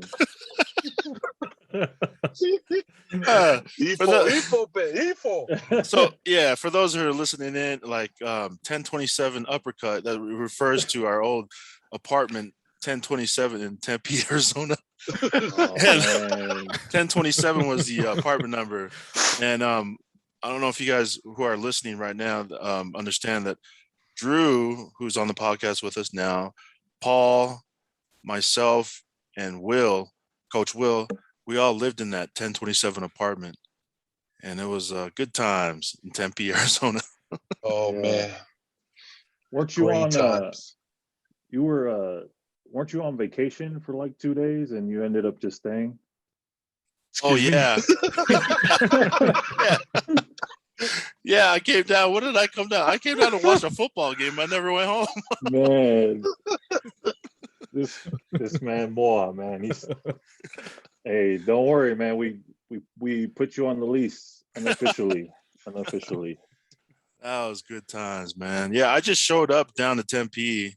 Oh, I was working for America West Airlines at the time. Well, no, it was U.S. Airways, and I hit up Coach. I was like, "Hey, man, I'm just come visit for a couple of days." Ended up staying. Man, that's why I love it, Man. man. All the fuck out the Mikey, man. You know, all those memories that we had. One very clear memory I have. Came home. I was having a bad day. I just needed me a an uppercut. So I sat down. Drew walks in from work or from school. He walks into the front door and he looks and he peeks and he goes, "What are you doing? It's 12 o'clock in the afternoon." I had my dubenu all perfect in a square. Had my kava bucket. Had all my candies all stacked, alphabetical order by color. And I'm just sitting there, just destroying my life all by myself. And Drew was like, Man. "All right, I guess I'm gonna have to join you." Yeah. Come indulge, please. But I remember that, and that still stuck with me even all the way to today. I just crack up, man. I just laugh to myself like, what was I doing? And you walked in at 12 o'clock in the afternoon. Yeah, I I walked can hear in Drew's and, voice. yeah, I walked in and I saw like 6 candles lit, on the Money. left-hand side. Man, the light was dimmed. This boy Oh, was over man. here getting ready. That's hilarious. Man, Good time. just Man, waiting. those are good times waiting though. for I remember that. I remember that. How long did you from Arizona did you move out to San Diego, Drew? And I had moved out, I want to say it's like 2000, I want to say it was like 2008. I moved to San Diego. Nice. Yeah, I remember that. It was I think it was 2008, and I lived over there for, I think it was like almost 10 years. In San Diego? Yeesh. Yeah, it's a long time. Damn, nice. I love that city. I mean, like it's the weather is perfect year round over there. Yeah, I mean, one of the great parts of San Diego is that it's just consistent weather. Mm. It's a beautiful place. But yeah, I think they get you with that sunshine tax out there. Mm. Oh, Get you yeah. with that beach tax, You never pay get for to the go to weather. the beach, but you pay for it, Man, I bet. My dad's father, my grandpa is buried in San Diego, and we all went down there for a family trip one year, like maybe 2 years back. About 2 years ago, went down to San Diego. Loved it, man. I was like, man, I wouldn't mind living down here. It'd be nice weather. And then we went to it was at SeaWorld. SeaWorld. I think it's SeaWorld. Yeah. Yeah, the park over there, the Water World Park, was nice, man. Yeah. Enjoy it. We all got to meet up in San Diego, man. Or shoot, man, Bend, Oregon would probably be a better place now. Nice nature, less people. Skiing and snowboarding. I mean, I'd Yeah. watch you guys, You get all 4 seasons up there in Oregon, in Bend? Yeah. We get all 4 seasons. Nice. Yeah, but I don't know, man. If you guys come up here, just make sure Notis has his return ticket. I don't want to. I mean, I got an extra bedroom, but I don't want to walk in at 12 o'clock and see someone getting ready. Make sure What it's are round you- trip. Round What are trip you ticket. doing? What are you doing? I can hear your voice saying that too. That's so funny, man. And then he sat down and was like, if we have All to, right. though. If we have to. Man, I Oh. can't let my man go down alone like that. Straight up. It's like, man, we just barely finished at 5 in the morning. What are you doing? Yeah. Man. That's why he said it like that. You know what I mean? Yeah. Or how about when Aussie came and invaded the? Remember when Aussie was Oh man. the Tonga Ninja? Man. Hey, did I tell you about that one time he came to San Diego? Uh-oh. Oh yeah, story time. Man, so I used to work valet, and I would work until like 11:30 at night. And this man was like blowing up my phone the last hour that I was working. Man, I got home.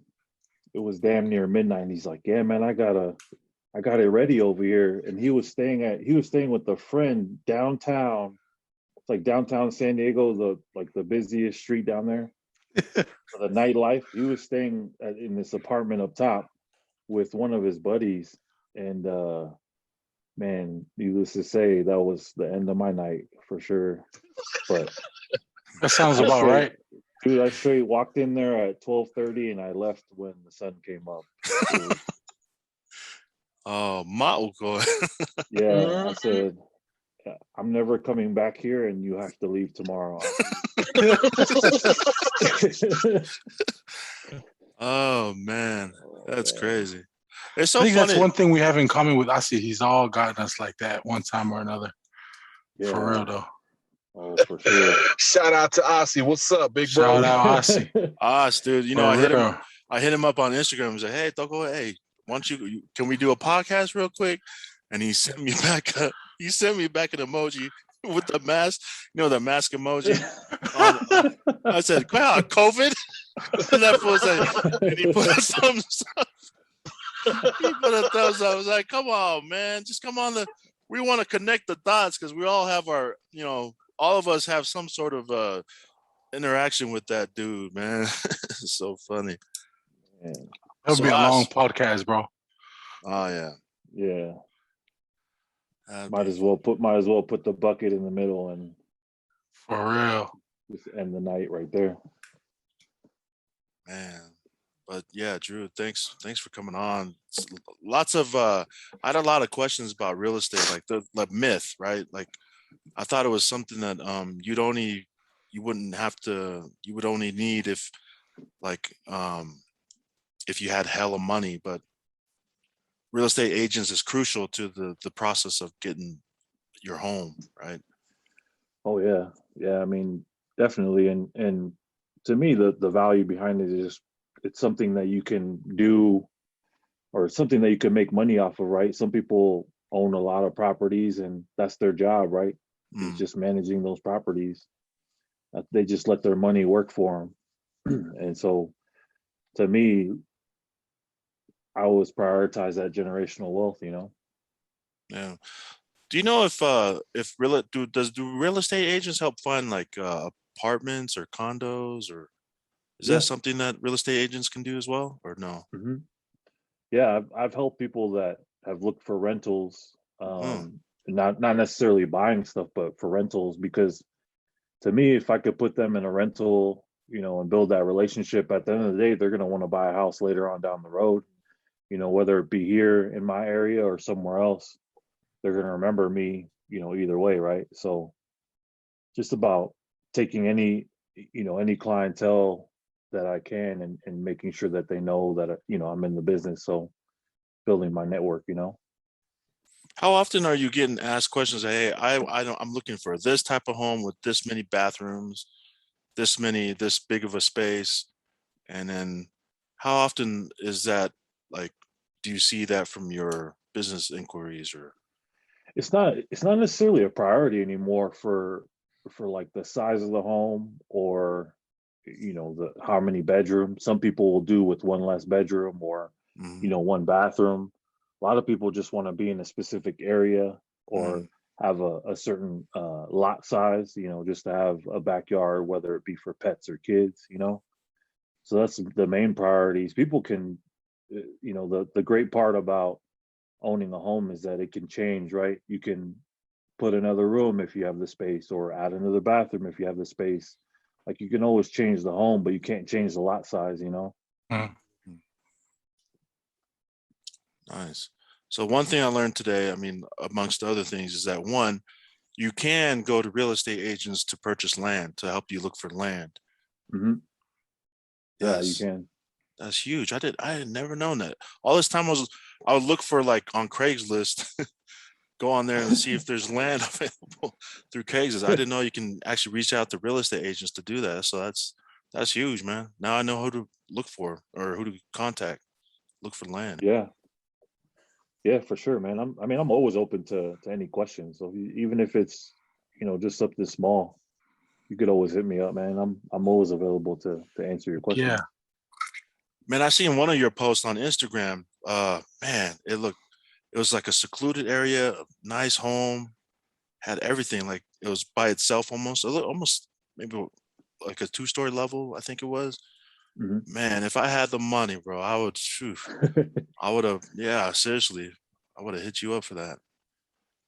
No, yeah, I mean, that's been kind of the cool thing about my job is, getting access to a lot of these homes that, damn well you ain't gonna afford, but you helping someone else look into it, Mm, but it motivates me in a sense because it keeps pushing me forward because everyone has a dream, right, to live in a bigger home or have that much money, and there's only one way to do is just keep working at it. Yeah. yeah, yeah. Anything else Hey, you Drew, wanted to? Go ahead, Coach. Drew, for all our listeners, who are interested in your profession and your, how would they contact you? Can you let them know how they'll get in touch with you? Yeah, I mean, they could definitely hit me up on any of my social media platforms. I specifically work with Fred Real Estate Group, but um, my handle's Mr. Fanaika. I mean, if you just type that into to either Facebook or Instagram, you'll see me pop up. But yeah, I'm like I said, I'm available via phone or email. I mean, to any of you guys too. If you guys have any specific questions about, I have family members that contact me about different areas that they live in, and believe me, it's not to me, it's not wasting my time. It's what I do, and I definitely want to share that amongst you guys too. So yeah, just Thank you. social media, and then Appreciate also that. email and phone number is always on those pages too. So hit me up. Hey, hey, Oh Drew, I'm man. definitely gonna hit you up, man.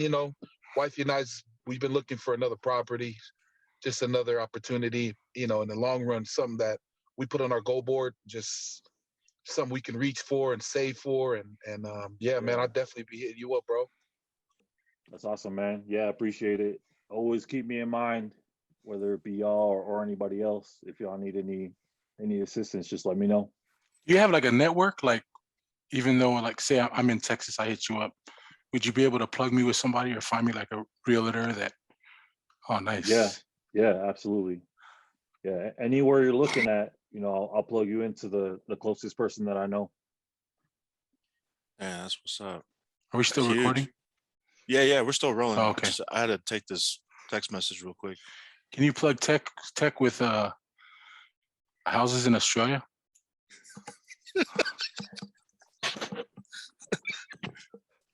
Man, International, huh? Oh, come on, mate. International. international, Come huh? on, mate. Yeah, I got you. Tech. See? That's what's up. Let me reach into my contacts. Let me reach into my Oh, wow. contacts. The black book? Oh, wow. Yeah, the black book. Yeah. Coach. Oh, if I got that, coach.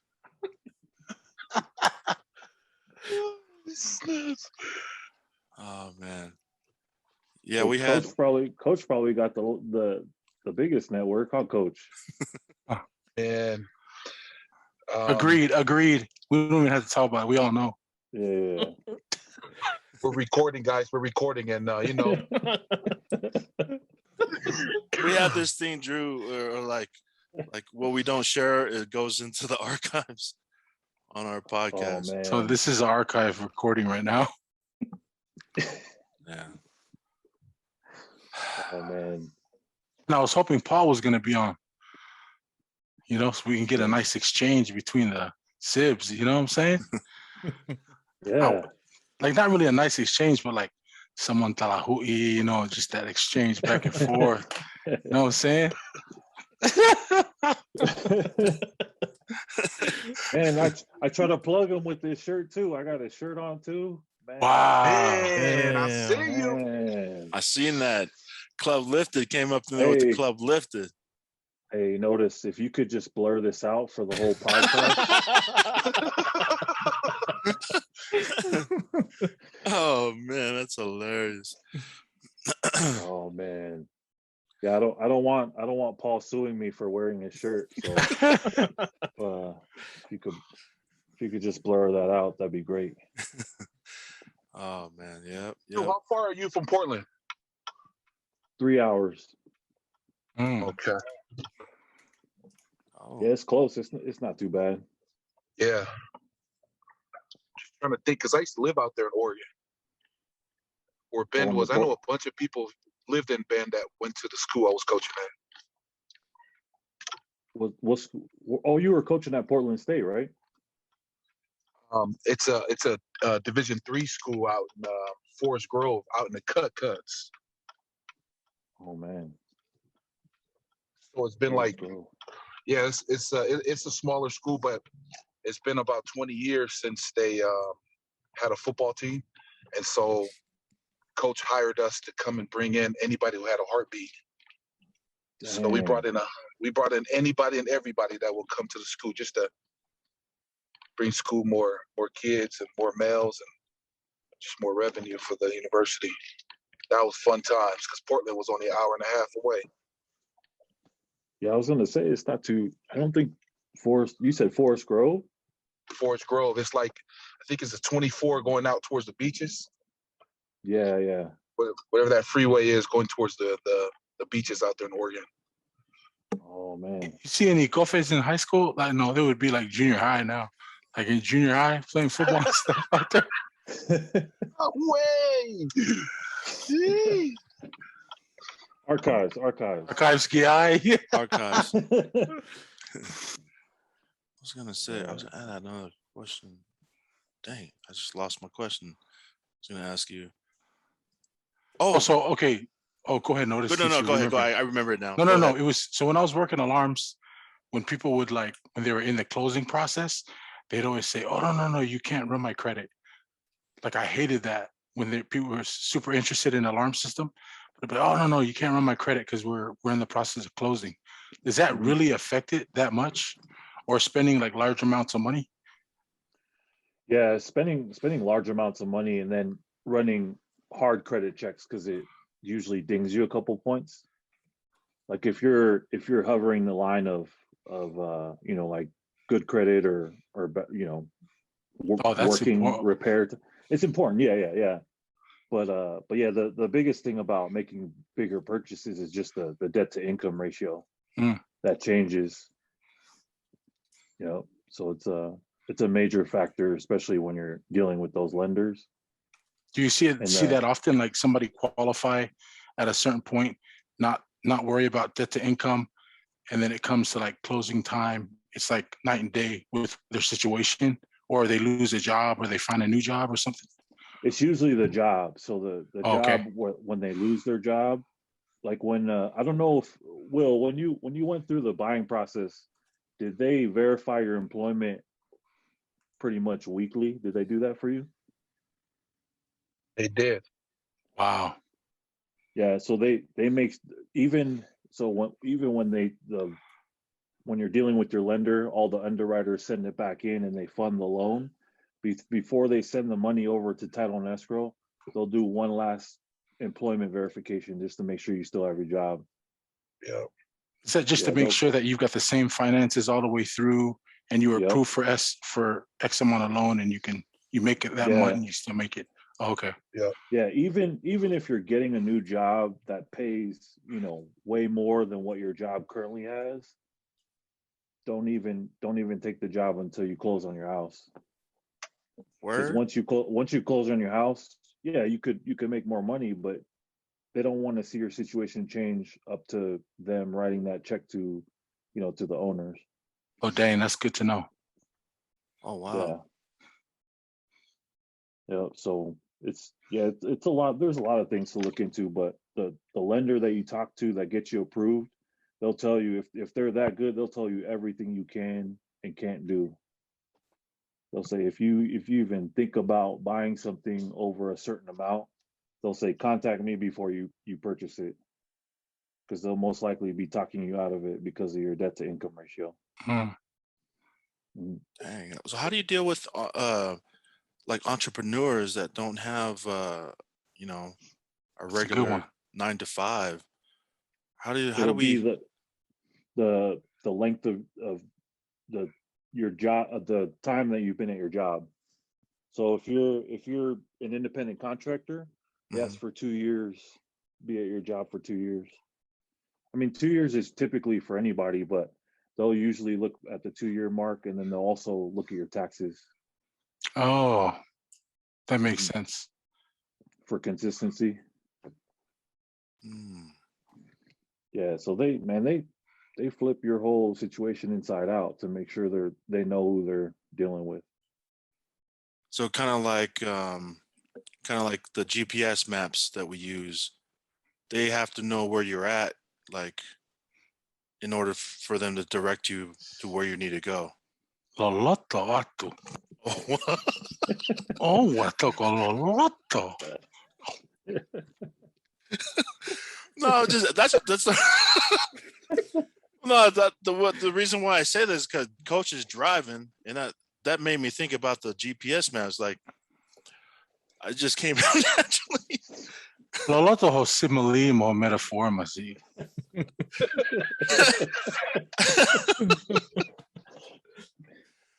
But honestly, yeah, honestly, like you gotta really you gotta tell them everything pretty much so they can know how to work with you, right? Yeah. I mean, Crazy. they're literally the hand holders, man. They're there to make sure not only do they get their end of the deal, but to make sure you get your house, you know? Mm. What about commercial real estate? Do you put like say I want to go get a spot, right? Is it a personal guarantee like on your personal information, or would it be created under like the entity you got, like the LLC or the corporation? Yeah, some people like to put it under their business name Okay. simply because it's easier to handle when it comes tax time, tax season. But also when you're balancing like your assets and liabilities, something to keep in mind. But most people, like when you're in real estate, they'll put not only their properties, but their like cars, things like that. They'll put it all under their business name for tax write-offs. But that's for another podcast. Oh, That's wow. just too much information for us Yeah. to talk about here. Nah, five pa hey I GPS out, Yeah. Goya. Maalahi ko loloto atu toko. Oh, lahi pe lau tohi, yeah. Wow. Hello, Hippody.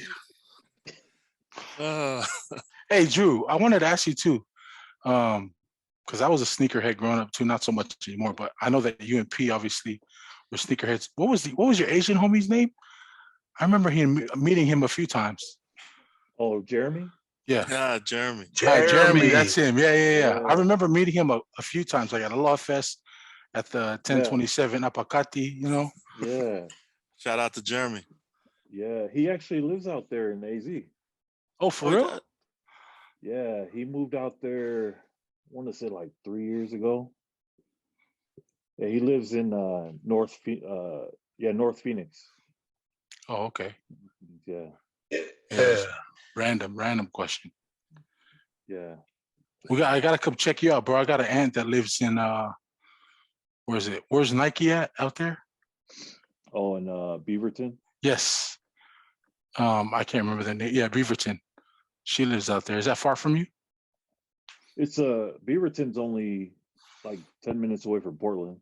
10, 15 minutes. Oh, I okay. think. Yeah. So A it's few not too far hours. away. Yeah. So I stopped Yeah. I did a road trip from Seattle all the way down to Reno, and I had to stop in Portland to some gas. Do they do the?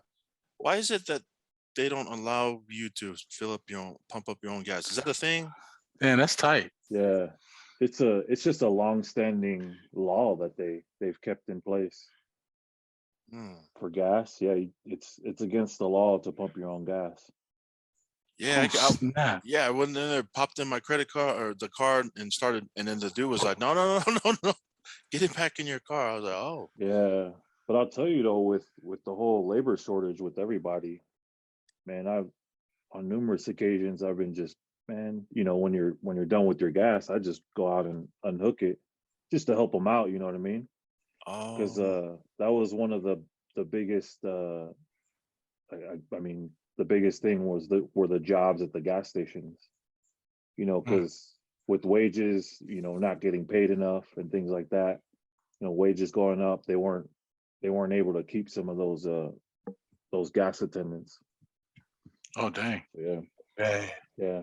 Just Do they have- a lot of things. do they A have lot of income? things got affected. Dang, it's because of COVID, right? Yeah. Do they have income tax in Oregon? They don't have any tax here, do they?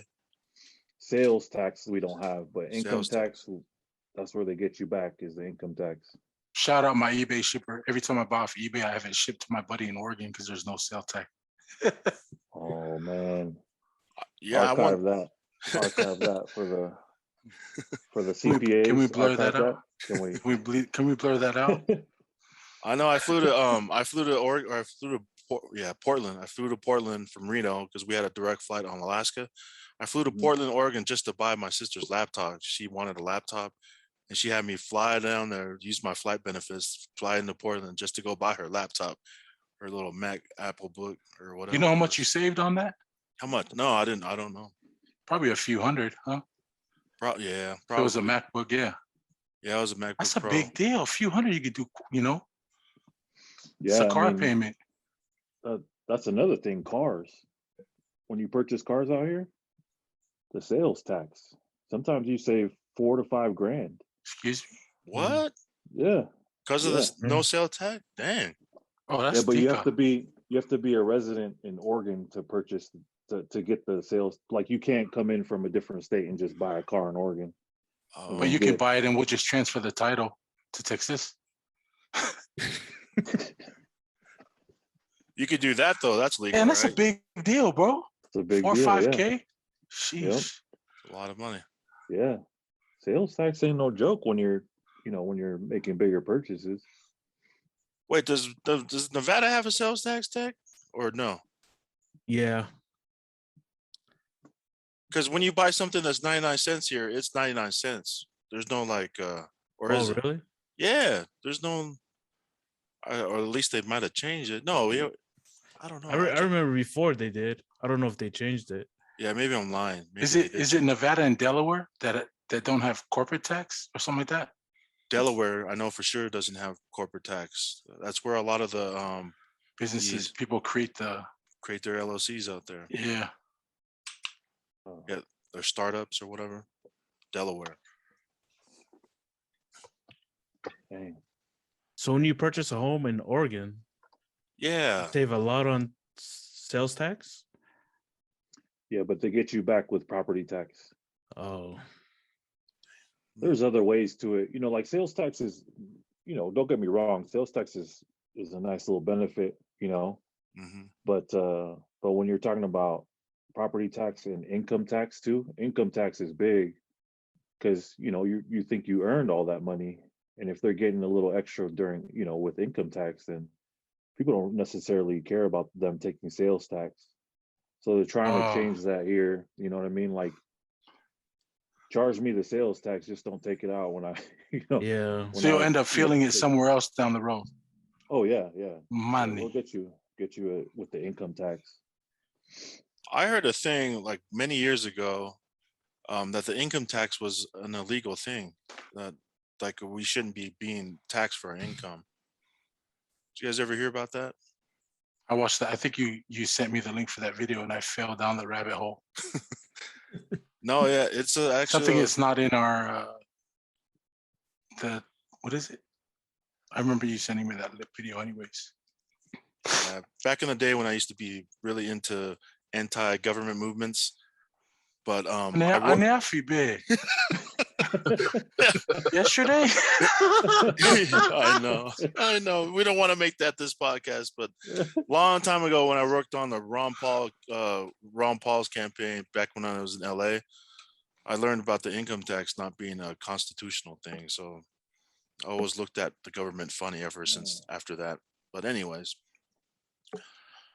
we want to keep this an encouraging show and let people know what they can do for real estate and for other things. So I learned a lot, man. I took down all these notes today of all the nuggets that you shared that I needed to hear, So Malo, Drew. Oh, absolutely. No, thanks for having me, man. I appreciate it. Man, it's always good to connect with you guys. Yeah, man. Right. Good to catch up and just learn. Oh yeah. I mean I listened to the episode when you had Tonga and Jake on it, and I think you guys were talking about just the knowledge being just more valuable these days, right? Like the value of gold and things like that. Just sharing the little nuggets and increasing, our knowledge in different areas that we may not have looked into. I mean, yeah, you could pick up a book and read it, but if you have individuals within your circle, then you're surrounded with all that value, Yeah, definitely. And also applying the knowledge, right? Applying the knowledge is a huge thing too. So in repetition, like Code teaches these kids, how to attack and be violent and vicious on the what is it, the field of play. And we kind of have to kind of have to use that too, be repetitive and use it in practice. For real. Man, if you're listening to this podcast, make sure you reach out to Drew Fanaika, man. All you Bend residents, all you Portland residents, whoever you are out there in Oregon, man. He's the best. Yeah. Drew, man, appreciate the love, bro. Appreciate it, Drew. No, appreciate you guys having me, man. I miss your Sino, bro. Hey, man, we gotta connect for sure. Stop ignoring my calls, man. Oh, so we're not the only one.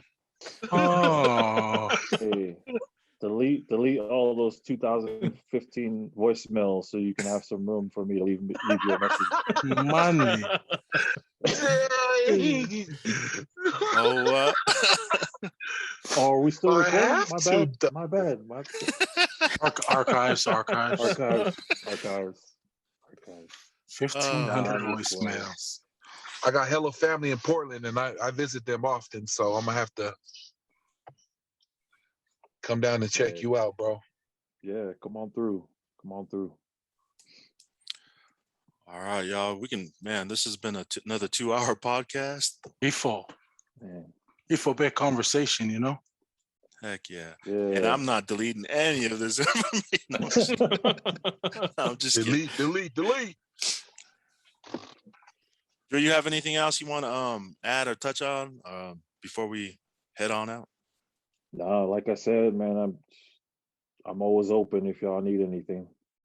Malo, bro. Feel free to reach out, all right? Heck yeah, Malo, bro. Will do. Thanks, Drew. All right, Thanks, y'all. everyone. Yeah, man. Thanks, Drew. Thanks, everyone, for listening, and catch us next time. You're way cooler than Paul.